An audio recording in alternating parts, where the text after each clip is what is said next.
ഈശോയിൽ സ്നേഹമുള്ളവരെ, ഈ ഓഗസ്റ്റ് മാസം പരിശുദ്ധ അമ്മയുടെ സ്വർഗാരോഹണ തിരുനാളിനായിട്ട് നമ്മൾ അടുത്ത് ഒരുങ്ങുന്ന ദിവസങ്ങളാണിത്. ഈ ദിവസങ്ങളിൽ പറ്റുന്നവരൊക്കെ ഒന്നിൽ കൂടുതൽ ജപമാലകൾ ചൊല്ലി പ്രാർത്ഥിക്കാനായിട്ട് ശ്രമിക്കണം. അപ്പം ഇങ്ങനെ ജപമാല ചൊല്ലുമ്പോൾ ഭൂരിപക്ഷം ആളുകളും ചെയ്യാറുള്ള 2 അബദ്ധങ്ങളുണ്ട്. അത് ഒഴിവാക്കാനായിട്ട് നമ്മൾ പ്രത്യേകം ശ്രദ്ധിക്കണം. ആദ്യത്തെ അബദ്ധം എന്ന് പറയുന്നത് യാതൊരുവിധ കൃപകൾക്കും വേണ്ടി പ്രാർത്ഥിക്കാതിരിക്കുക എന്നുള്ളതാണ്. അതായത് നമ്മൾ വെറുതെ അങ്ങ് ജപമാല ചൊല്ലി പോകുകയാണ് ചെയ്യുന്നത് സാധാരണ. അങ്ങനെ ഒരിക്കലും ചെയ്യരുത്. നമ്മുടെ ഭൗതികമായ നന്മകൾക്ക്, നേട്ടങ്ങൾക്ക് വേണ്ടി നമ്മൾ ആഗ്രഹിക്കുന്നതോടൊപ്പം ദൈവത്തോട് ഓരോ ജപമാലകൾ ചൊല്ലുമ്പോഴും എന്തെങ്കിലുമൊക്കെ കൃപകൾക്ക് വേണ്ടി, ദൈവികമായ കൃപകൾക്ക് വേണ്ടി നമ്മൾ പ്രാർത്ഥിക്കണം. ചിലരോട് അവരുടെ ജപമാല നിയോഗം എന്താണെന്ന് ചോദിച്ചാൽ എന്തു പറയണമെന്ന് അവർക്കറിയില്ല. ജപമാല ചൊല്ലുമ്പോഴെല്ലാം എന്തെങ്കിലും പ്രത്യേക കൃപയ്ക്ക് വേണ്ടി നമ്മൾ പ്രാർത്ഥിക്കണം. മഹനീയമായ ക്രിസ്തീയ പുണ്യങ്ങളിലൊന്ന് നട്ടുവളർത്തുന്നതിൽ, അല്ലെങ്കിൽ നമ്മുടെ പാപങ്ങളിലൊന്ന് അതിജീവിക്കുന്നതിൽ ദൈവത്തിൻ്റെ സഹായം നമ്മൾ ചോദിക്കണം ജപമാല ചൊല്ലുന്ന സമയത്ത്. ഇനി രണ്ടാമത്തെ അബദ്ധം എന്ന് പറയുന്നത് സാധിക്കുന്നിടത്തോളം വേഗത്തിൽ ജപമാല ചൊല്ലി തീർക്കുക എന്നതല്ലാതെ മറ്റൊരു നിയോഗം ചൊല്ലുന്നവർക്കില്ല എന്നതാണ്.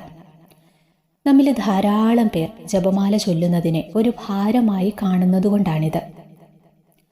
ഭൂരിപക്ഷം പേരും ജപമാല ചൊല്ലുന്നത് വിസ്മയകരമാംവിധം വേഗത്തിലാണ്. തന്മൂലം അവർ വാക്കുകൾ യഥാവിധം ഉച്ചരിക്കുന്നേയില്ല.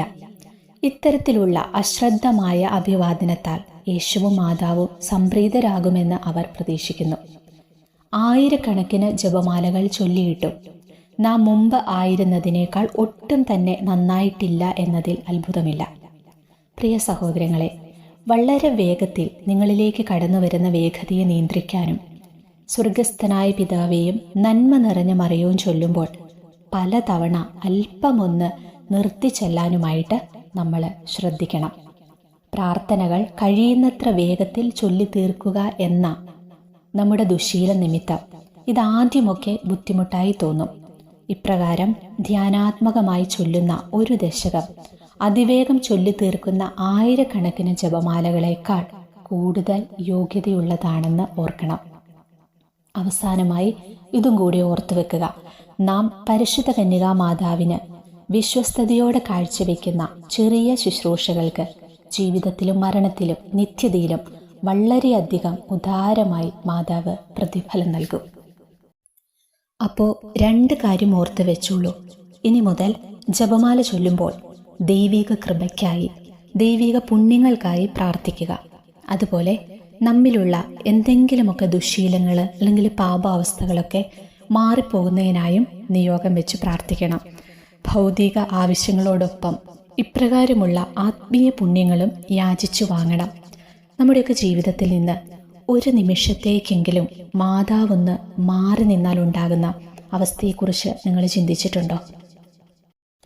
പരിശുദ്ധ അമ്മയില്ലാത്ത ഒരു ജീവിതത്തെക്കുറിച്ച് എനിക്കൊരിക്കലും ചിന്തിക്കാനായിട്ട് പറ്റത്തില്ല.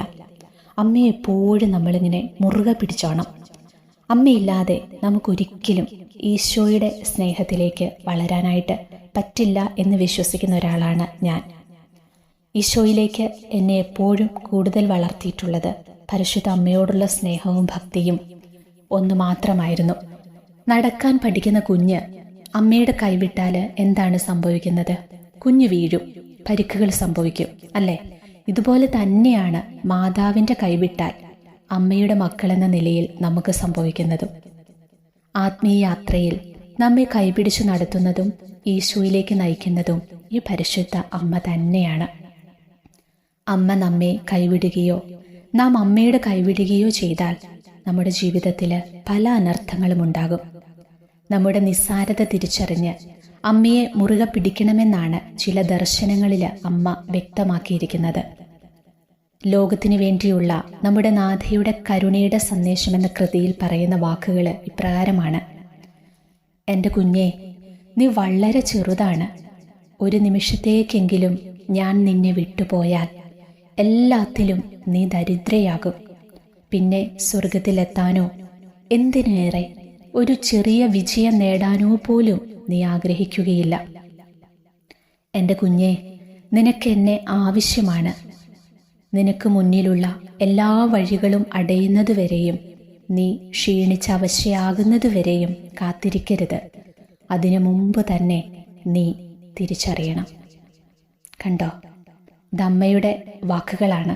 ഈ വാക്കുകളെ ഏറ്റെടുത്തുകൊണ്ട് നമുക്ക് അമ്മയെ വിളിച്ചപേക്ഷിക്കാം, അമ്മയുടെ മാധ്യസ്ഥ്യം തേടാം. ഒന്നുകൂടി നിങ്ങൾ കേട്ടോളൂ.